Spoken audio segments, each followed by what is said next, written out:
Ahok desak bereskan pajak dan bea cukai. Jangan harap lapangan kerja tumbuh. Mantan Gubernur DKI Jakarta, Basuki Cahayapurnama, alias Ahok, kembali bersuara lantang. Kali ini bukan soal politik, tapi perekonomian nasional. Dalam sebuah acara di Jakarta, Ahok mendesak pemerintah agar bereskan pajak dan bea cukai. Pesannya tegas. Kalau pajak dan bea cukai tidak dibereskan, jangan harap lapangan kerja bisa tumbuh, katanya. Menurut Ahok, ada 3 hal besar yang harus jadi fokus pemerintah untuk menjaga kepercayaan publik dan menarik investor. Yang pertama, transparansi pajak dan bea cukai. Yang kedua, pembenahan sistem pengadaan pemerintah. Dan yang ketiga, reformasi kebijakan subsidi agar tepat sasaran. Ahok menilai, penyimpangan dalam pajak dan bea cukai masih jadi masalah mendasar.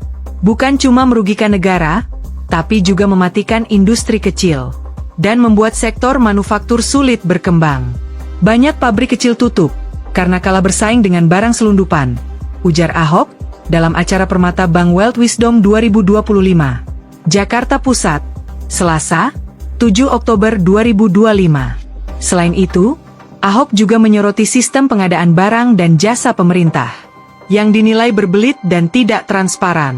Proses tender yang panjang, menurutnya, seringkali jadi hambatan bagi industri dalam negeri untuk ikut berpartisipasi. Ia mencontohkan saat dirinya masih menjabat Gubernur DKI Jakarta. Dulu kalau ada laporan jalan rusak, bisa langsung dikerjakan hari itu juga. Karena sistemnya sudah online dan harganya transparan. Ahok percaya, sistem seperti itu bisa diterapkan secara nasional. Caranya, dengan membuka sistem keanggotaan terbuka bagi pelaku manufaktur di seluruh Indonesia. Jadi, pemerintah bisa langsung melakukan pembelian, tanpa menunggu tender panjang dan rumit.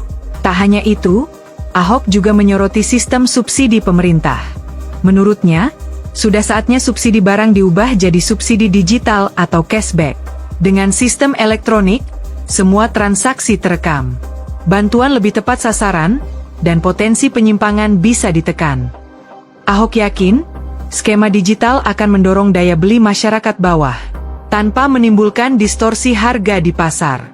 Bagi Ahok, kunci pertumbuhan ekonomi bukan hanya investasi besar, tapi juga kepercayaan publik. Dan kepercayaan itu hanya bisa lahir dari transparansi dan penegakan hukum yang konsisten. Download Tribun X sekarang, menghadirkan lokal menjadi Indonesia.